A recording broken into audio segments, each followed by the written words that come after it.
আসন্ন ঈদুল আজহা উপলক্ষে মাননীয় প্রধানমন্ত্রীর সভাপতিত্বে একটা মিটিং করেছে।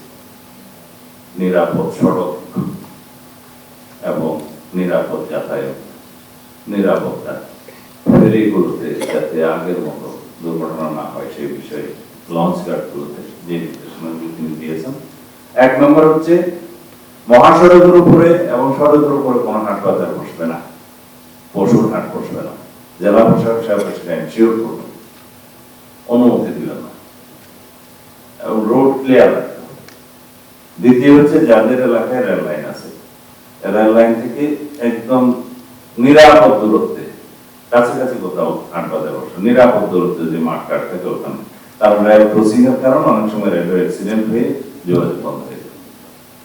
3 নম্বর হচ্ছে যাদের ফেরি আছে যে সমস্ত ডিস্ট্রিক্টে, ফেরি এলাকাতে সাইনবোর্ড অন্যদেরকে নির্দেশনা দেওয়া হয়েছে, কিন্তু আপনাদেরকে আমরা এখন অনুরোধ করছি আপনারা বিশাল করে একটা সাইনবোর্ড দিবেন, টিনের সাইনবোর্ড, যে বাস ওঠা এবং নামার সময় যাত্রীদেরকে নেমে যেতে হবে, এটা যেন নিশ্চিত করে।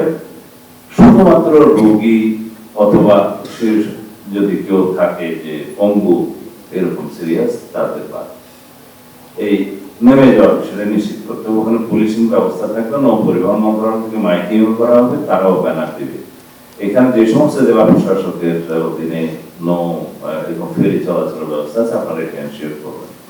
চতুর্থ হচ্ছে লঞ্চ ঘাট, এই বরিশাল সহ সদরঘাট সহ যে সমস্ত পটুয়াখালী রিভারাইন এরিয়া আছে, লঞ্চ ঘাটগুলোতে আপনারা এই নিরাপত্তা নিশ্চিত করবেন পুলিশের সাহায্যে, নৌ পুলিশের সাহায্যে, কোস্ট গার্ডের সাহায্যে, যাতে কোনো রকমের কোনো দুর্ঘটনা না ঘটে।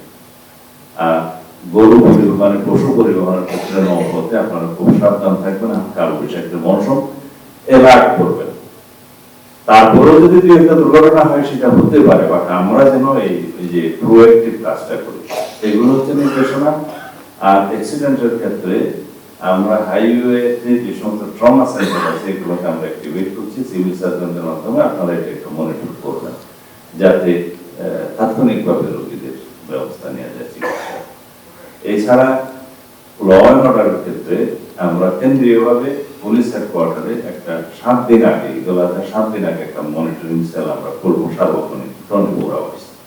যে কোনো রকমের আইন শৃঙ্খলা জনিত যে কোনো কিছু আমরা তো এসপিদেরকে নির্দেশনা দিচ্ছি, বাট আপনারা জেলার প্রতিনিধি হিসাবে প্রশাসনের আপনারা এটা বাস্তবায়ন করবেন।